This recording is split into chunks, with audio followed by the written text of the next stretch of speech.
Hello darlings. ஒரு piece of thought எனக்கு வந்து ஸ்ட்ரைக் ஆச்சு.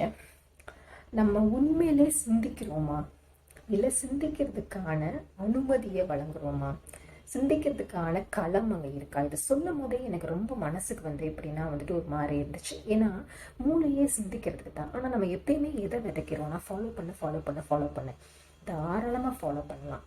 பகுத்தறிவோடு இருக்குது. பகுத்தறிவிலே மனிதாபிமானம் வந்துடும். அதனால் நான் பகுத்தறிவுன்னு மட்டும் சொல்கிறேன். அது அதில் பகுத்தறிவு இருந்துச்சுன்னா தாராளமாக அதை ஃபாலோ பண்ணலாம். குழந்தைங்களுக்கோ அந்த சமூகத்துலேயோ நம்ம என்ன சொல்லணும்னா, நம்ம ஒரு விஷயத்த வந்து கண்மூடித்தனமாக நம்ம வந்து அதை கீழ்ப்படியலைப்பா, அதில் பகுத்தறிவு இருக்குது, அதனால நமக்கும் அது வந்து பகுப்பாய்ந்து பார்க்குறோம், அதில் வந்து அது ஏற்புடையதாக இருக்குது, அதனால நம்ம செய்கிறோம். மற்றெல்லாம் யாரோ just because someone said or so many generations followed it, you need not blindly abide it. Think for yourself அப்படிங்கிறது, இந்த சிந்திக்கிறது, திங்க் பண்ணுறது அப்படிங்கிற விஷயத்த நம்ம விதைக்கணும். அது விதைச்சா மட்டும்தான் அது எப்பயுமே வந்து கான்க்ரீட்டாக மட்டுமே வந்து ஒரு வண்டி ஓடிட்டே இருக்க முடியாது. 1+1=2 மட்டுமே ஓடிட்டு இருக்க முடியாது.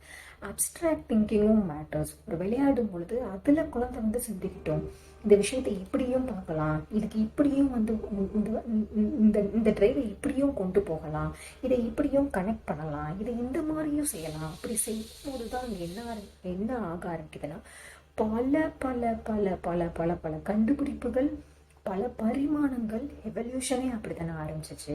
அப்போ thinking alone makes human evolve. அந்த திங்கிங்கான ஸ்பேஸ் எல்லா இடத்துலையுமே இருக்கணும். ஆனால் அந்த திங்கிங்கான ஸ்பேஸ் இருக்கான்னு யோசிங்க. நான் பதில் சொல்ல போகிறது கிடையாது. திங்கிங்கான ஸ்பேஸ் உங்கள் ஃபஸ்ட்டு நம்ம மூளையில் நமக்கு யாருக்கோ வந்து கொடுக்கணும்னு நம்ம யோசிக்கக்கூடாது. நம்ம மூளை திங்க் பண்ணுதா? திங்க் பண்ணுதுன்னு நான் சொல்கிறது என்னென்னா, ஜஸ்ட் பிகாஸ் வந்துட்டு நான் வந்துட்டு இதெல்லாம் நீங்கள் பண்ணிட்டீங்கல்ல, இதெல்லாம் நான் பண்ண மாட்டேன், ரிபல்லியஸாக போய் அட்டாக் பண்ணணும் அப்படின்னு நான் சொல்லவே வரல. அகெயின் விஸ்டம், வைஸாக நம்ம திங்க் பண்ணுறோமா? அது நம்ம வீட்டில் அது நம்ம ஒரு எல்டர்ஸாக வீட்டில் நம்ம திங்க் பண்ணுறோமா? நம்மளுடைய அடுத்த தலைமுறைக்கு திங்க் பண்ணுறதுக்கான ஸ்பேஸ் வந்துட்டு அங்கே இருக்கா? Whether as an individual do I think, and in my family structure is there space for thinking and at large? சமூகத்தில் வந்து பகுத்தறிவு அப்படிங்கிறதுக்கு வந்து அங்கே வந்து அந்த சமத்துவம் நிலவுதா? Is there in darling space in society for wisdom? So I think we need to think wisely. Otherwise நான் அதை சொன்ன அந்த கோட் மாதிரி, நீ வந்து கார்ல் மார்க்ஸோட ஒரு கோட் வந்து பார்த்தோம். ஸோ அதில் வந்து பார்த்திங்கன்னா, எப்போ வந்து நீ சமூகத்தோடு ஒத்து போகலையோ அப்போ தான் நீ சிந்திக்க ஆரம்பிச்சிருக்க அப்படின்னு சொல்கிறாங்க. ஸோ இது இப்படியே தொடர்ந்துக்கிட்டே இருக்கணுமா? ஒரு பல பீரியடாக வந்து நீ ஒத்து போகலைன்னா தான் வந்து நீ திங்க் பண்ணுற அப்படின்றது இருக்கக்கூடாதுல்ல. எல்லாருமே வந்து அப்படியே மனிதாபிமானமாக அப்படியே இணைந்து வாழ்கிறது தானே ஒரு சமூகம். அப்போ சமூகத்தில் வந்துட்டு சிந்திக்கிறதுக்கான அந்த ஒரு சூழல், களம் நிச்சயமாக இருக்கணும்.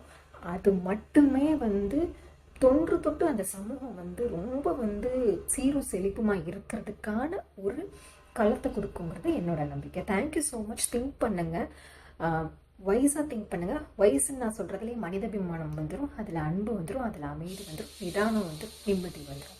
அன்புகள் திங்க் பண்ணலாம், நிம்மதியாக வாழலாம் சமூகமாக. Okay, lots of love. Thank you all.